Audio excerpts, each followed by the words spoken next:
बातमी जरांगे पाटील यांच्या वक्तव्याची टीकाकारांनी सोशल मीडियावर शायनिंग मारू नये असं जरांगे पाटील यांनी म्हटलंय। दुसऱ्यांच्या अन्नात माती कालवण्याची काहींना सवय आहे असं सुद्धा त्यांनी म्हटलंय।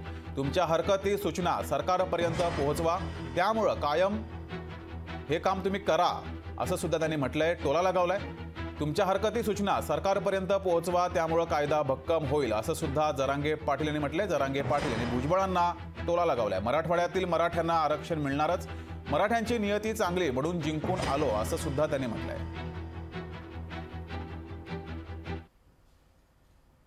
ते म्हणले काय होत नाही याला, तसंच तुमचं म्हणणं आता इकडे मागं मांडण्यापेक्षा आणखीन चान्स आहे बघा। आता शेवटची तुम्हाला हात जोडून विनंती, तुम्ही मागं मांडण्यापेक्षा सोशल मीडियाला उगाच शायनिंग मारण्यापेक्षा लोकात गैरसमज पसरवणं, लोकात होतच नाही गैरसमज तुमच्याबद्दल, लोकांना माहिती सगळं, पण तरी बी तुम्हाला विनंती माझी सगळ्या अभ्यासकांना, सगळ्या तज्ज्ञांना, वकील बांधवांना, जे अभ्यासक असतील त्यांनी आपलं म्हणणं ताकदीनं तिथं मांडावं। त्यांनी त्याच्यावरती हरकती मागितल्यात।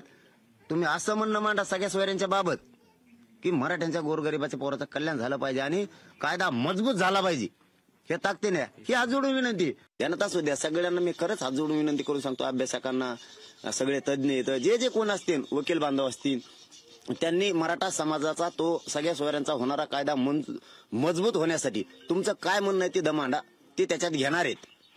इकडे कशाला मांडता आणि इकडे कशाला लिहता, आमकं झालं तर काही झालेलं नाही। काहींची म्हणतो मी उगा पोटदुखी विचारलं नाही म्हणून काही नाही केलं, काय विचारायचंय? समाजाचं कल्याण झालंय, मी माझ्या मायबाप समाजाला विचारतो आणि ते करतो, समाजाचं कल्याण झालेलं आहे। लोकशाही मराठी ऐका, पहा, जागरूक रहा।